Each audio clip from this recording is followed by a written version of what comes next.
Halo pensiuner, kita selalu harus sehat walafiat, jasmani, rohani, dan selalu berpikiran positif. Hari ini saya bergembira ria berkumpul dengan adik-adik. Adik-adik saya sangat luar biasa.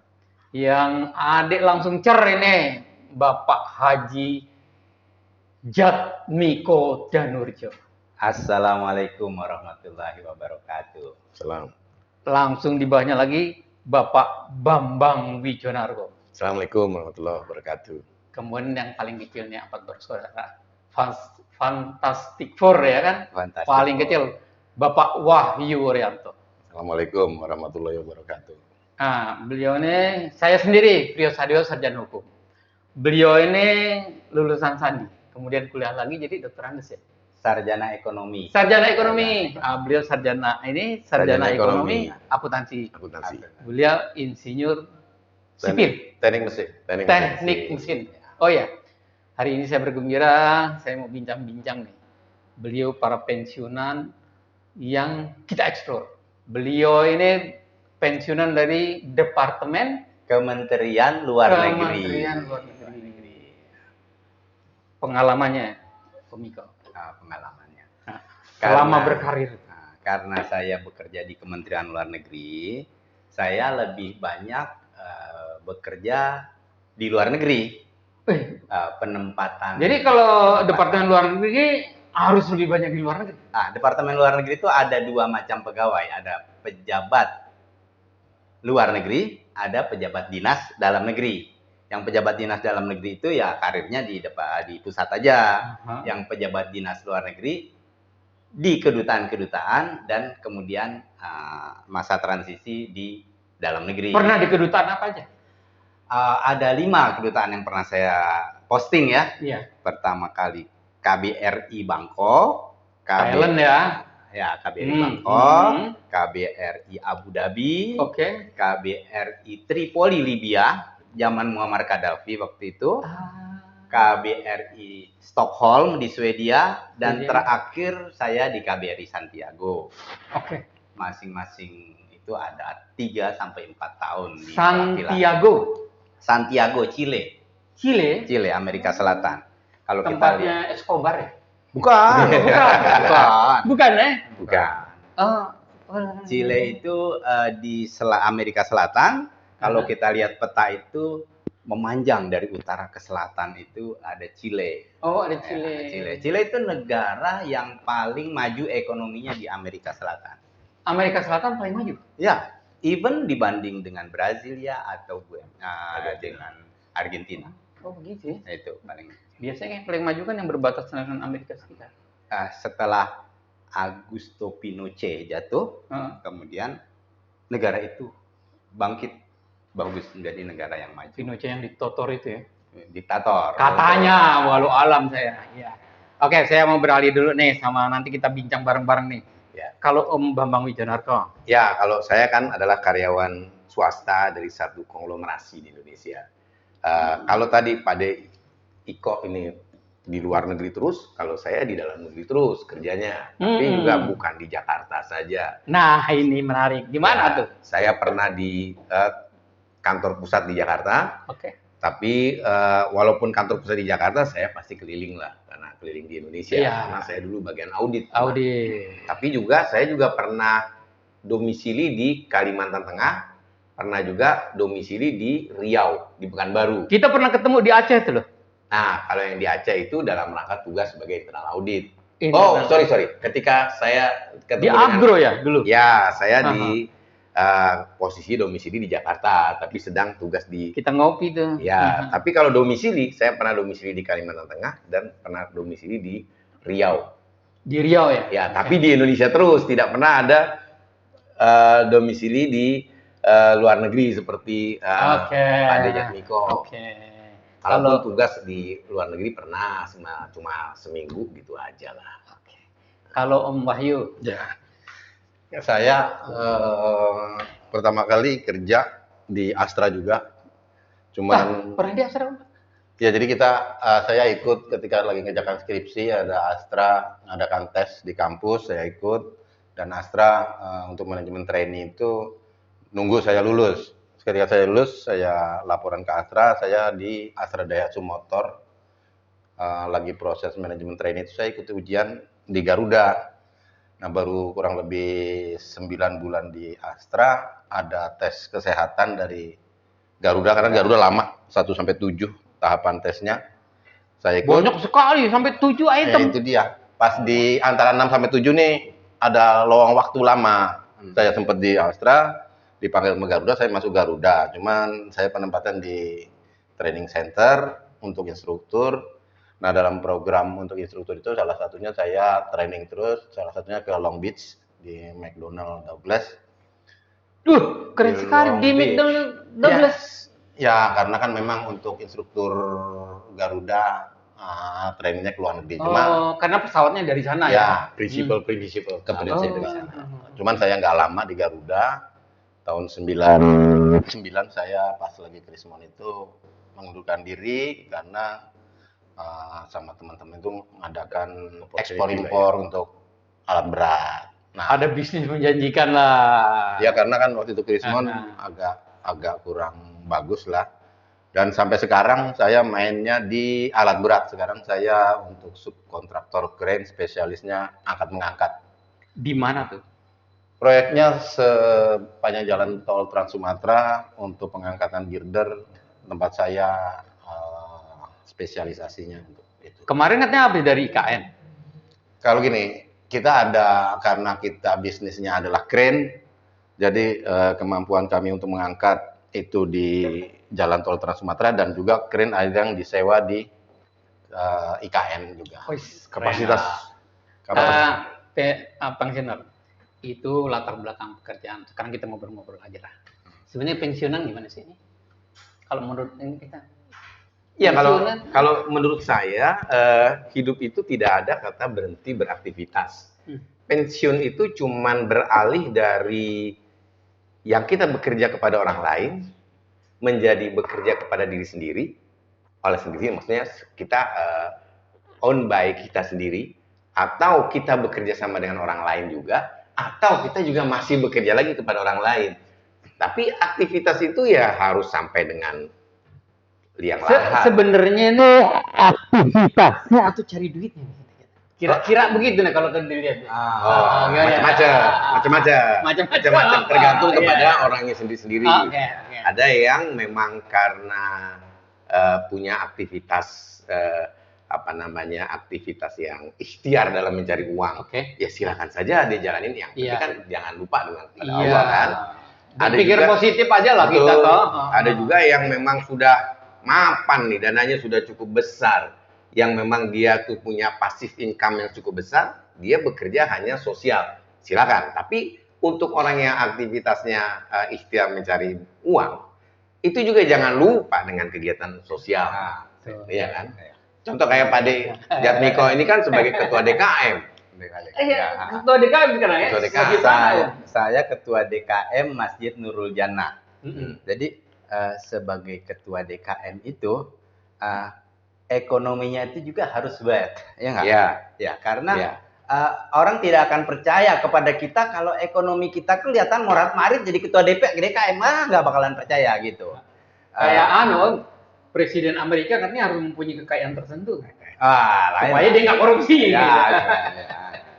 Ada prinsip begitu mungkin ya. Bukannya kalau korupsi itu bukan masalah kekayaan kan? Itu masalah mental aja sih, bukan. Korupsi bukan masalah kekayaan. Iya, mau digaji berapa? Tapi di negara kita kan gaji ditinggiin supaya nggak korupsi. Ya ada. Waktu dulu. Ada gini, kalau ilmu ini mas sedikit. Kalau ilmu itu kalau kita mungkin Pak Deprio tahu yang namanya threshold. Threshold itu adalah batas ambang. Sama, gaji pun ada thresholdnya, di mana threshold yang sebetulnya orang kalau di bawah threshold tersebut itu bisa melakukan korupsi. Tapi ada juga orang yang sudah sampai di threshold juga. Jadi threshold itu ambang batas. Itu masih tetap aja korupsi. Yang di bawah threshold itu korupsi tapi tidak merasa korupsi. Tidak merasa korupsi. Karena dia merasa bahwa saya di bawah threshold. Iya, di bawah threshold. Iya. Nah, tapi kalau ada orang yang di atas threshold pun ada yang masa bodoh korupsi terus gitu ya. Iya. Ada yang seperti itu. Om Bayu pandangannya gimana? Soal pensiuner itu ya. Soal korupsi apa pensiun? Kalau korupsi susah saya ini. Cuman kalau pensiuner begini. Apa sih batasannya kalau kita selama ini cuma dikunggungnya sama umur pensiun, gitu kan? Kalau buat saya yang memang bukan karyawan, yang memang punya usaha begitu, sekarang usia saya 57, rata-rata teman saya sudah pensiun, yang pegawai.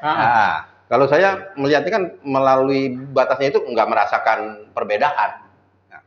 Walaupun dikategorikan usianya udah pensiun, iya, cuman saya nggak merasa pensiun karena nggak ada bedanya kegiatan sebelum 57 betul.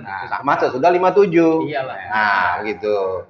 Bedanya di situ. Kalau kayak entrepreneur ya, saya masuknya kan ke beda dengan karyawan, karena ketika usia 57 misalkan contoh kalau pegawai negeri ataupun swasta ya, dia udah nggak ada kerjaan, dapat gajinya udah jadi gaji pensiun, merasakan batasnya itu merasakan.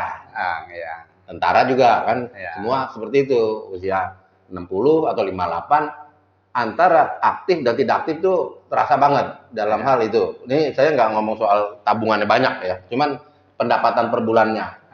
Kalau buat seorang usahawan, ketika dia masih umur di bawah 57 atau sudah 57, tinggal tergantung usahanya seperti apa, kan gitu aja. Mungkin nggak ada batasnya untuk pensiun begitu. Jadi emang kehidupan ini kan ya kan ada batasan waktu. Namanya pensiun kan juga karena ada waktu. Betul. Padahal yang mau pensiun mungkin maunya aktif terus ya. Enggak juga. Kalau enggak juga. Saya memang dilihat, saya pensiun umur 60 tahun sebagai pegawai negeri gitu ya. 60 tahun, bukan 58. Karena fungsional saya, dia. Fungsional. Keahlian tertentu, keahlian. Saya pensiun 60 tahun. Nah, jadi dengan usia 60 tahun, saya lihat abang saya usia 58 tahun, adik saya 56 tahun ya. 58 tahun. Sebagai pegawai itu, dia tuh sudah pensiun itu husnul khotimah kerjaannya gitu kan. Kemudian kita activity yang baru lagi itu, yang penting yang kemarin kita sudah husnul khotimah, sekarang kita activity yang baru lagi gitu kan. Kalau saya ngelihatnya gini, seringkali orang terjebak dengan usia. Kalau orang pensiun itu tadi saya bilang tadi, dari pekerjaan yang formal menjadi pekerjaan yang punya bebas mandiri lah. Ya, itu sebenarnya cuma masalah itu aja. Karena kalau masalah aktivitas, pertanyaannya ketika ditetapkan 56 tahun untuk pegawai negeri, standarnya di 56 sampai 58 tahun, itu yang menentukan 58 itu siapa sih? Kan itu adalah peraturan. Average orang di umur 58. Betul. Padahal ada orang di 54, 50 juga udah ada yang nggak bisa kerja. Nah, kalau sekarang diperpanjang lagi tuh. Mau 60. Ya, karena memang ekspektasi umur makin matang. Enggak, ekspektasi umur seseorang semakin lama di dalam suatu negara itu semakin tinggi. Oke. Nah, jadi ketika masa itu sampai, ya tinggal berubah saja seperti tadi Pak Dejatmiko bilang. Dari yang bekerja menjadi aktivitas yang lain. Aktivitasnya macam-macam. Itu kan ada sosial, ada yang ikhtiar. Ya, gini, pensiun. Emang kalau pegawai negeri kan ada pensiun, ya udah, ada uang jabatan, uang remunerasi, kayak saya juga begitu. Beliau pejabat di Astra ada. Kalau itu kan lain tuh. Usahanya tuh setapak demi setapak, dia nggak ada bedanya. Kalau saya ada terasa beda. Cuman tinggal menyikapinya, bagaimana kita menghadapi perubahan-perubahan begitu Pak ya kan. Tapi saya yakin nih, semua pensiun tadi berhubungan dengan usia, berhubungan dengan pengalaman yang mungkin arif, kan pasti akan berpengaruh dengan tadi jadi ketua DKM, jadi aktivis di masjid. Masjid apa di belakang itu? Al-Hidayah. Saya bukan aktivis sebetulnya. Beliau begitu ya apa tuh Pak? Sebenarnya saya adalah pendonor. Bukan. Saya adalah salah satu pengurus dari DKM. Saya ngurusin Tapi saya denger lah. Ya pengurus juga. Pengurus yang masuk aktivis juga lah. Tapi diam-diam yang paling kecil ini bukan ketua DKM juga dia. Tapi kerennya hasilnya dia ketua DKM membangun masjid ya kan? Sudah membeli tanah di belakang. Membeli tanah. Dan menyumbangkan tanah. Jadi Masjid Nurul Jannah itu punya tanah 340. Ternyata 340 meter persegi. Ternyata itu kalau hari Jumat itu masih kurang. Kita beli tanah di belakang 170 meter persegi dalam waktu 1 tahun sudah kita beli tanah. Alhamdulillah. Itu memang jemaah Masjid Nurul Jannah alhamdulillah baik-baik. Jangan dirahasiakan. Hibah tanahnya juga. Wakaf tanah saya cuma 100 meter. Wakaf ya kan hibah. Hanya 100 meter tanahnya. Jadi, tapi ini saya bicara sama dia. Allah Subhanahu wa taala membayar lunas wakafnya. Kita pasti itu. Dengan apa? Apa tuh dibayar lunas sama tuh? Pas Habitat yang klaster yang dibangun. Sudah laku 9 dari 13. Alhamdulillah. Dibalas. Berarti bisnismen juga dong? Ya, bisnisnya sama Allah dia. Actually itu saya tidak punya persiapan dalam rangka pensiun. Begitu selesai pensiun, saya cuma lihat peluang aja. Ini tanah 2000 meter tuh jangan didiemin aja nih. Kemudian kita buat klaster. Alhamdulillah dari 13 unit yang kita buat 9 sudah laku. Maaf, itu 2000 itu tanah sendiri. Sama istri. Bersama istri. Pensiuner. Dibayar lunas oleh Allah. Yes. Kalau kita untuk ibadah. Benar. Bapak ini nggak pengurus, tapi dia pentolan. Janganlah. Pak ini dulu waktu DKM di mana Pak? DKM Masjid As-Salam Perumahan TNI AU Kebantenan Indah Jati Asih 2013-2016. Saya juga dibayar lunas sama Allah. Ceritanya gimana tuh? Coba. Saya 2013, 2016, 2017 mengundurkan diri dari perusahaan yang lama. Allah balas dengan saya bisa bikin perusahaan dan sampai sekarang usahanya masih berjalan. Lancar, sukses. Jadi makanya saya bilang ke Pak Deiko, wah dibayar lunas itu deh. Saya juga dulu, cuman ini di sini aja kita bicara bahwa selama saya jadi DKM itu memang kita merencanakan untuk renovasi masjid dan sekarang ketika periode berikutnya sudah renovasi kurang lebih habis 2,2-an. Itu kita semua pengurus saling gotong royong. Dan kalau saya merasakan bahwa itu memang dibayar lunas oleh Allah dengan usaha saya selama ini. Kemudian mungkin alhamdulillah Allah ngasih saya keren bisa dibeli 2, walaupun ya dalam jangka waktu kurang lebih 5 tahun ya. Dan insya Allah saya yakin kalau kita tetap di jalan Allah itu memang tidak secara langsung ya, cuma dalam barokah. Ya, jadi pensiuner sebentar saja. Ya, pensiuner. Ini tidak bermaksud teriak. Ini untuk memotivasi para pensiunan bahwa di masa akhir itu infak penting. Infak penting. Disitulah dimulai perjuangan ke jalan yang lurus ke atas. Ya kan begitu ya kan?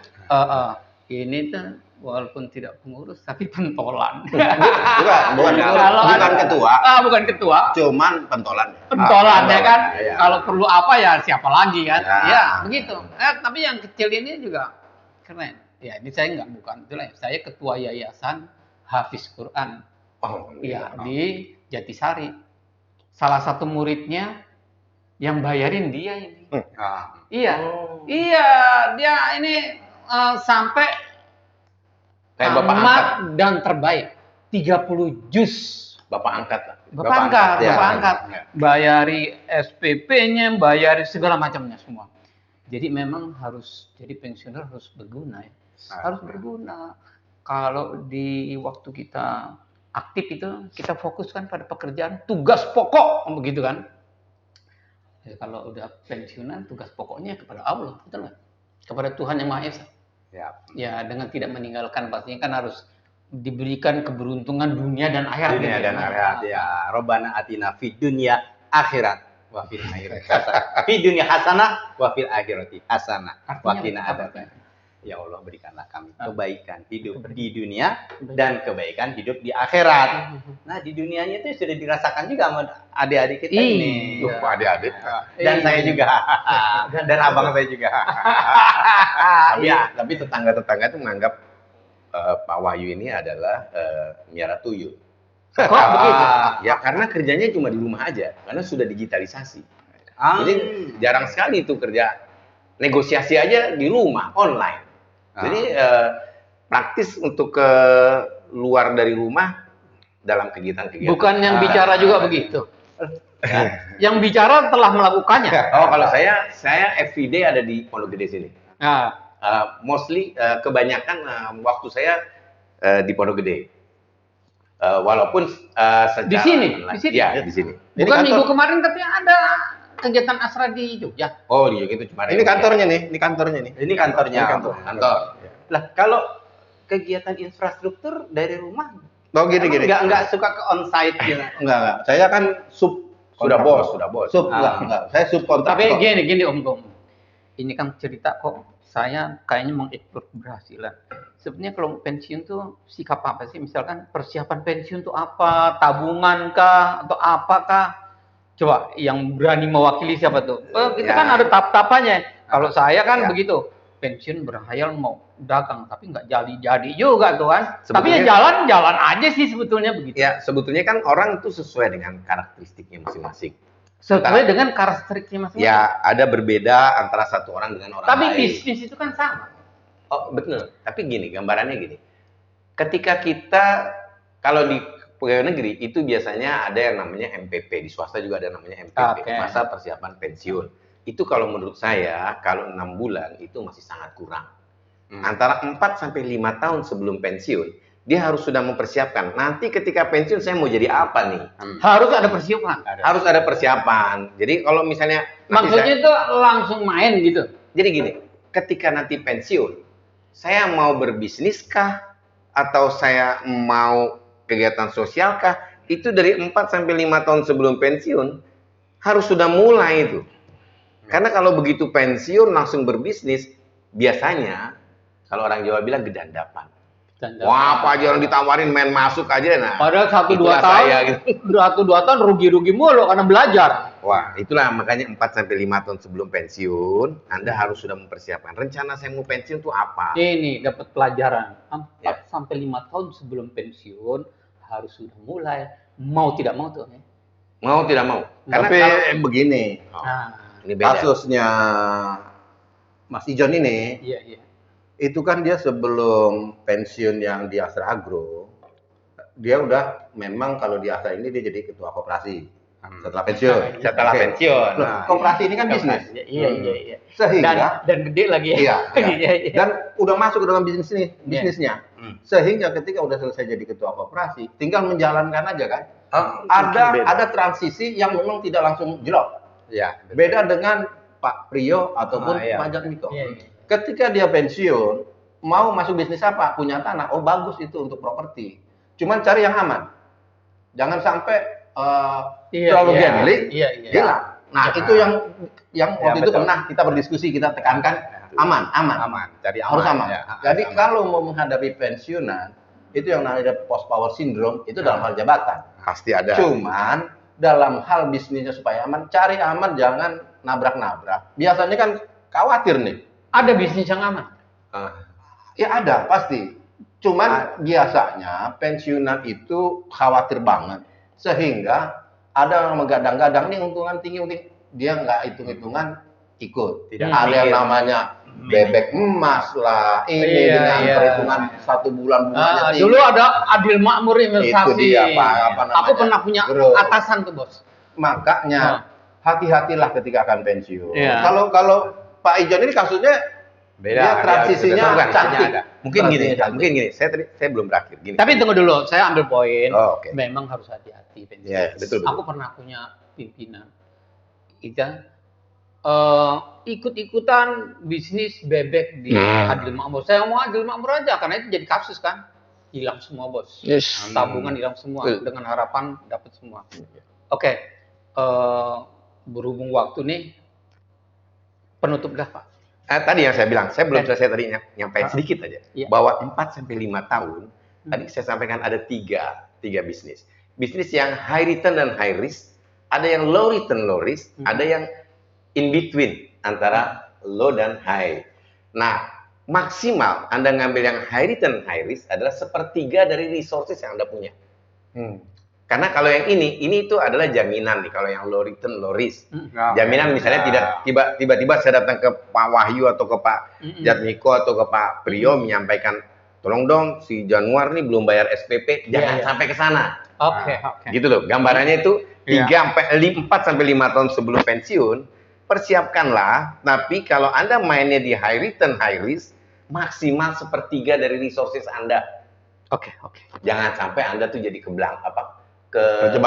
kejebak habis-habisan, dan manajemen risikonya harus dihitung. Harus dihitung. Gambarannya seperti itu. Oke. Pensiuner. Saya mengharapkan dapat pelajaran dari pembincangan ini. Ini sudah cukup bagus. Dari sisi pensiuner, hal ini menjadi pelajaran bahwa persiapan itu harus sudah ada, hilangkan yang ambil risiko besar, semua harus diperhitungkan. Karena kehidupan ke depan itu masih panjang. Ingat, hari akhir itu ada kehidupan lagi. Itulah yang penting. Baik, para pensiuner, salam untuk sehat jiwa raga, berpikiran positif, dan jangan lupa kritik, saran, dan subscribe untuk kehidupan channel kita yang akan lebih baik, untuk pelajaran kita semua. Sampai jumpa. Halo, salam sehat selalu, berpikiran positif.